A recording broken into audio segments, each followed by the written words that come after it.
Balangir civil court सम्मुख में दुर्घटना बाइक धक्कर जड़े वरिष्ठ नागरिक मृत्यु घटी। मृतक हेले बलांगीर सहरर तालपालीपड़ार अवसरप्राप्त बैंक कर्मचारी अक्षय मिश्र। रास्ता पारी हेबा समय दुर्घटनार सम्मुखीन होते द्रुत गति आसुथिबा बाइक भारसाम्य हराई धक्का देइथिला।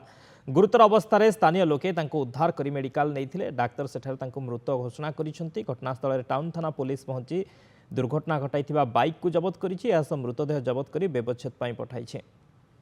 आज जितेबाला 8 बजे लगभग 8 ରୁ 8:10 भितर से जाऊले सिविल कोर्ट एरिया रे रोड क्रॉस करी जितेबाला वेजिटेबल्स किसी किणवा लगी जाऊले से गोटे बहुत स्पीड रे पाटनागढ़ साइड गोटे पल्सर है।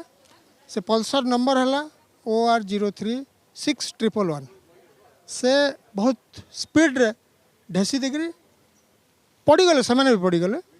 गाड़ी बर्तमान पुलिस सीज भी कर बलिष्ठ नागरिक मैंने आज्ञा सुरक्षित नुहे से but it is a very careless driving of the Riders.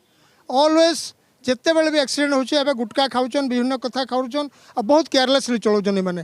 आज पूजा जे हमको डाकते आम जीवार लगी बाहर थी शुणीचु से पुआ संगे फिर रखिक पनीपरिया आसुले फिर शाग देखले जेटा घिनमी बोलिक तड़के उतरिक घिनिकर रोड पार है बेले के गाड़ी पिटी देला।